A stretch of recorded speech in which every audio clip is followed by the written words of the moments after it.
Victoire du Paris Saint-Germain 5-1, Mbappé le GOAT.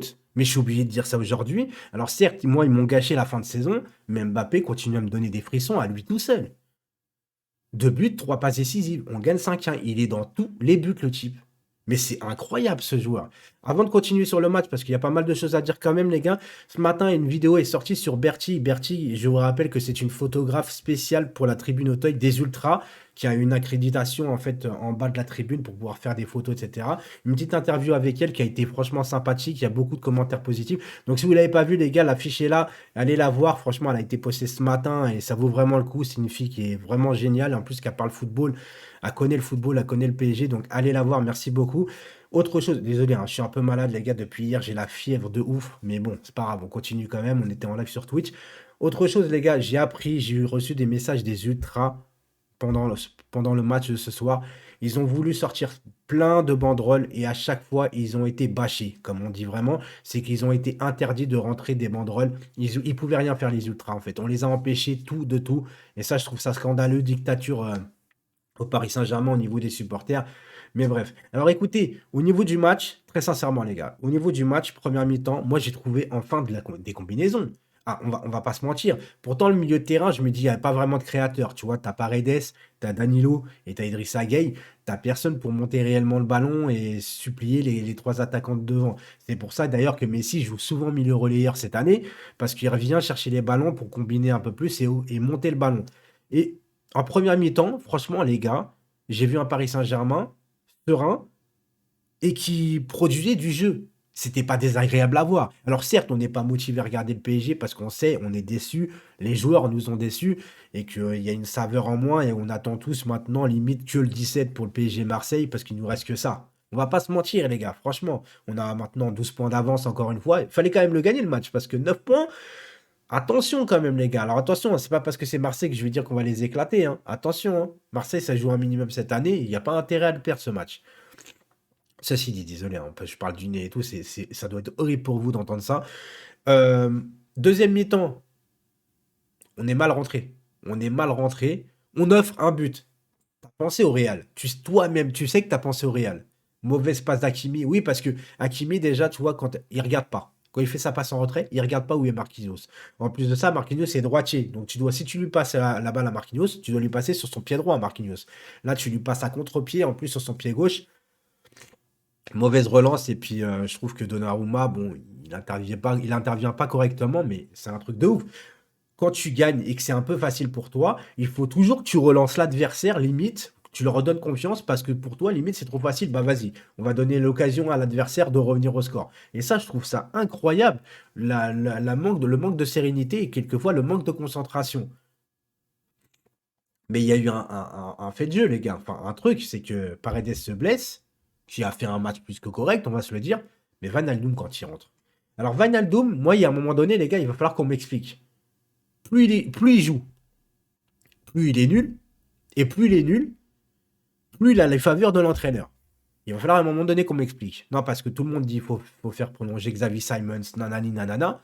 Mais à un moment donné, si Wijnaldum, de plus en plus, il est nul, et que Xavi Simons, tu lui donnes même pas sa chance de rentrer quand il y a un blessé, quand est-ce que tu vas le faire jouer, en fait? Mais tu vas le perdre, tu vas le perdre. Moi je suis Xavi Simons, ça. Là, maintenant, là, je me barre. Bah, il y a un moment donné, on ne fait pas confiance. Alors peut-être que le prochain entraîneur du Paris Saint-Germain changera la donne. Mais Van Wijnaldum, les gars, c'est plus possible. Et d'ailleurs, Van Wijnaldum, on l'a à peine vu dans le match. C'est incroyable comment il est en mode fantôme, ce mec.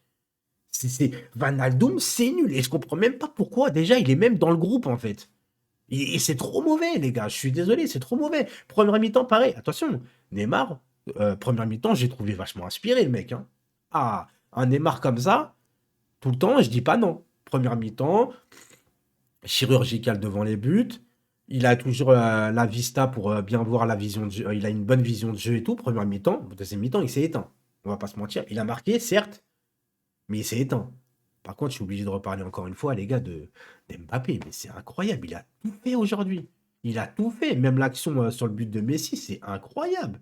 Il anticipe tout. Et le premier but, d'ailleurs, où à chaque fois, il fait mine d'envelopper son ballon. Et tu sais qu'il va frapper premier poteau. Il va fermer son pied au dernier moment. Tu sais qu'il va faire ça, limite. Tu y penses. Mais les gardiens, ils sont obligés d'anticiper quand même la frappe enroulée. Et à chaque fois, ça marche. Mais Mbappé, maintenant, c'est incroyable.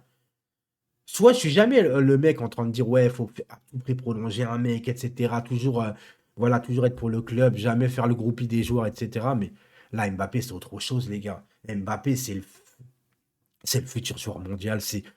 Pour moi là, les gars, je vous le dis, c'est le meilleur joueur du monde en l'état actuel. Qui est devant Mbappé aujourd'hui? Qui est devant Mbappé aujourd'hui? Personne. On a le meilleur joueur du monde dans l'équipe. Et peut-être, on espère. Parce que on dit, avant, tu vois, on disait, ouais, c'est sûr, il va aller au Real. Plus ça dure et plus je me demande si vraiment il n'y a pas une chance qu'il va prolonger, tu vois. Mais en tout cas, ça ferait chier de perdre le meilleur joueur du monde gratuitement. Ça ferait tâche quand même, tu vois. Nuno Mendes, parce qu'il fallait que je parle aussi de Nuno Mendes, les gars. Nuno Mendes. Mais grouille-toi pour l'option d'achat. Qu'est-ce qu'on attend en fait? On attend quoi? Non, mais je me demande qu'est-ce qu'on attend. Là, c'est bon, il a donné satisfaction, il a un gros potentiel, il est jeune, on voit ce qu'il donne. Mais vas-y, fonce dessus là. Fais-le, l'option d'achat, t'attends quoi? Là, au niveau de, comment ça s'appelle, de latéral gauche, mais on a le latéral gauche pendant 8 ans minimum. Tu le gardes jusqu'à je sais pas quel âge, le mec là. Mais là, il est au top. Il est physique. Il me fait penser un peu à Alexandro à l'époque. Sauf que Nuno Mendes, j'ai l'impression quand même qu'il est plus régulier, tu vois. Et pour son jeune âge, il a l'expérience et tout. Moi, j'aime beaucoup. Hakimi, il a fait des bonnes montées, mais comme je vous dis, son manque de concentration sur le but, sur la passe en retrait a fait tâche un petit peu. Après, le reste, les gars, Marquinhos, Marquinhos Kipembe, aujourd'hui, ça a tenu la baraque.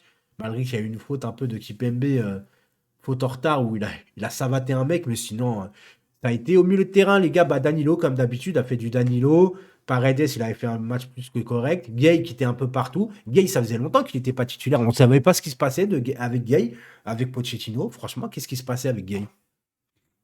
Pas titulaire contre le Real, pas titulaire contre les je sais pas qui. Depuis le retour de la CAN, bah, et le mec, il est plus titulaire en fait. Donc je comprends pas pourquoi.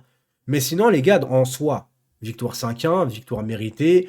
On a bien joué. Lorient était en mode limite pantoufle au parc. On a bien joué. Ça fait plaisir. On a vu du jeu. Ça faisait longtemps qu'on ne voyait pas de jeu au Paris Saint-Germain. Mais aujourd'hui, est-ce que je vais être là pour vous dire que je suis content? Bah non, les gars. Non, non, c'est la saison, elle est gâchée. Tu vois, je peux pas. Là, j'attends juste la saison prochaine. Et encore. Et encore. On va attendre le 17 parce que c'est un match à pas perdre. Mais le reste, les gars, ouais, non, non, non. C'est de la merde en boîte, en fait. Franchement, c'est de la merde en boîte.